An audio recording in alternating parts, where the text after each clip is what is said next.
Hey, this is Colin, AI6BH. About a couple of months ago, I put together a video and some code to share your operating frequency and modulation mode to the internet via the web. And a few of you guys picked up on that, used it. Thank you for that. But I did think it was pretty complicated to use.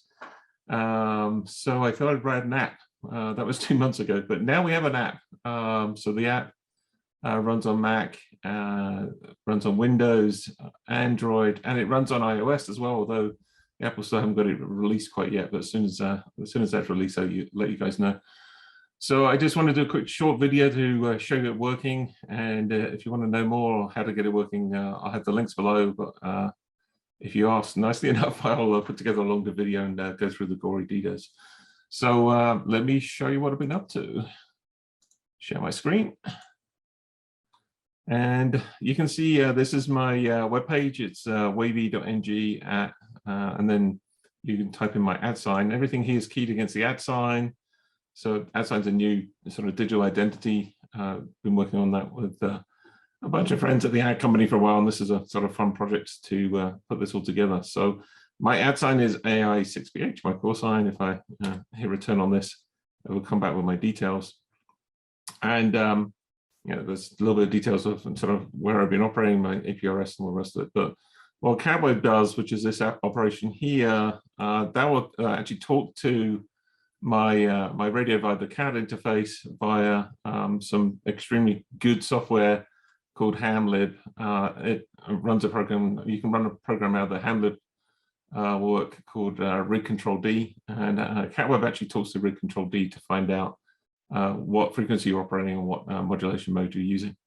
And then it will advertise that out via the wavy page. So it sounds complicated, really easy. So let me just show you my radio. So there's my IC7100, and you can see I'm operating lower sideband 7.53.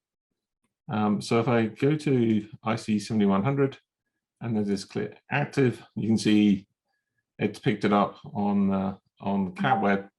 And if I refresh my wavy page, you'll see there's a new box turned up on the wavy page. And you can see that I'm QRT for the moment. And once I get updated, you'll see the operating frequency that I'm on, that's pretty cool. But what if I change frequency? Well, if I change frequency now, let's just move up to 260. You can see it's updated here on CATWEB. This is running locally. And you can see without having to refresh the page, this control here now updates automatically. It updates within about 5 seconds or so. So if we move down to 240, you can see it's updated on CATWEB, the local application, and on my web page without me having to touch anything or refresh, it will just update. There you go. And same thing if I change the operating mode. Let's move it to FM just for fun. We probably wouldn't use that frequency on FM. You can see it says FM here, and again, without having to update the page, it will say FM on the web. So what that means in effect is I can just give out my my wavy page address. This is pretty short URL, and then anybody that wants to know where I'm operating can see in near real time, within 5 seconds or so, what frequency I'm operating on. So that's what I've been up to. It's obviously this application is way easier to run than all the scripting I had before. It's in the Windows Store, it's in the Mac Store, it's in the Android App Store, and I've got it running on iOS, but it will be releasing. Actually, by the time you get to see this video, it might even be there. So check in the comments below.